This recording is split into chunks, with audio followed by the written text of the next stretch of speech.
This is Algebra 2. This is test our spring test number 4. We got all the way through logarithms lesson 8.4. Part number 2 tells us, number 25, to rewrite it in vertex form. First thing you need to do is you need to make a perfect trinomial. This one isn't one because its C value doesn't work. So you have to move the C value over by getting rid of minus 3. You know, to undo minus 3, you add 3 to both sides. So what that leaves you with is y plus 3 on the left equals, we have x squared minus 4x, and we need a new C value.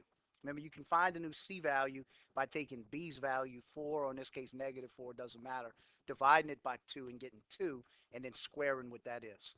So 2 squared is going to be positive 4. What I meant by it not mattering is because had it been negative, when you square it, it turns back to positive anyways. So most people can do that without any issue. The part that people forget about is when you add something to one side, you got to make sure to add it to the other side. So you have is y plus 7 here equals, now you have a perfect trinomial on the right. Since you have one, you can take the square root of the first term, x squared, and get x, and the square root of the last term, 4, and get 2. Remember, we're squaring this binomial. This is the sign that goes between them, the one in front of b, so minus 2. So it's almost vertex form right there, because vertex form is y equals x minus h squared plus k. We have to undo that plus 7. That can't be there. So undo it by subtracting 7.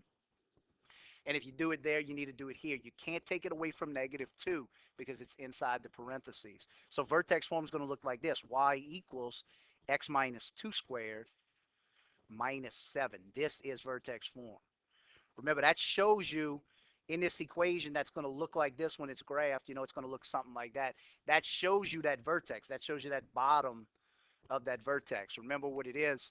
The vertex is the opposite of what you see in parentheses, negative 2. You know, it's positive 2, and it's exactly what it says outside, negative 7. So at positive 2, negative 7 is where that vertex would be. So it'd probably be like at 1, 2, and then 1, 2, skip a few 7 down here somewhere. That's where it would be. Number 25 says use the quadratic formula to solve the equation. I'll have this up on the board. It's been a while since we looked at quadratic formula. It's as simple as plugging the numbers into it and then just simplifying it. The quadratic formula is equal to negative b plus or minus the square root of b squared minus 4 times a times c over all of that over 2 times a. Okay, so you have to know what everything is. If for some reason your equation is not in standard form, make sure you reorder it to make it say ax squared plus bx plus c. So this is a, this is b, and this is c. If you have to do that, it might help. So x is equal to, since we have to make sure a lot of stuff's in the right spot, negative b. Now b is already negative 3, so negative 3 is going to give us positive 3. Plus or minus, then we got that big long square root we got to draw.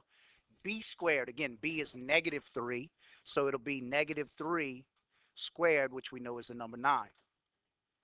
Minus 4 times a's value right here is negative 4, times c, c's value here is negative 6. And again, all of that is over 2 times a, which again is negative 4. So we have to make sure a lot of stuff's in the right spot there. From there, we can simplify what is underneath that radical. Negative 3 squared, that means negative 3 times negative 3, which is positive 9. Negative 4 times negative 4 is positive 16. And positive 16 times negative 6, a positive times a negative is going to be a negative. 6 times 6 is 36.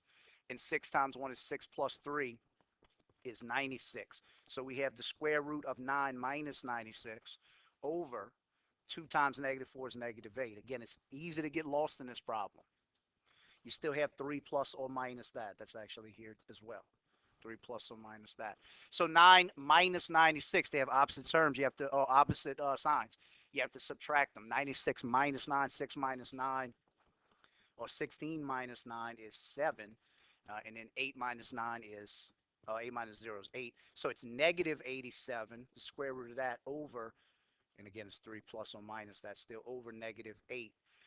Remember, with a negative underneath a radical like that, you have to take that negative out by multiplying it by I. So it's I times the square root of 87 plus or minus 3 over negative 8. And as bad looking as this is just simplified version in quadratic form. That's why that's the last version you learn how to do. the quadratic formula, or the quadratic formula, because this is the worst way to solve quadratics. But this is an actual number that you can use. It's just extremely hard to check this. It gets easier with number 27, though. It tells us to solve it by finding square roots. 5x squared is equal to 75. Remember, you work, please excuse my dear Aunt Sally if you need to do that to where you can have something to look at. It'll help you out. Remember, exponents go at the same spot as radicals right there. Those go together. So 5x squared is equal to 75. When you undo stuff, though, remember, you got to go backwards. So you undo addition and subtraction first. We don't have any of that. Then multiplication and division. We have that. 5 times x squared. You divide by 5. So do it there and here as well. X squared equals 5 goes into 7 once. 2's carried over. It goes into 25 5 times. So you have x squared equals 15. To get x by itself, undo x squared by taking the square root. You take it the square root of the left side, do the same on the right side. So x is equal to, there's no perfect radicals in 15, so we can leave it just like that. X is equal to the square root of 15. And the last one says simplify this one by rationalizing the denominator. You cannot have that radical at the bottom. Anytime you have a radical at the bottom, multiply by whatever that radical is over itself, just like that. 3 times the square root of 15 will look just like that. Over, when you multiply the square root of 15 times the square root of 15, remember, anytime you have the same radical, you can just take whatever's underneath it, the radicand, and get that number 15 at the bottom. That'll save you a lot of time. This is not simplified, though, because 3 and 15 share a common factor.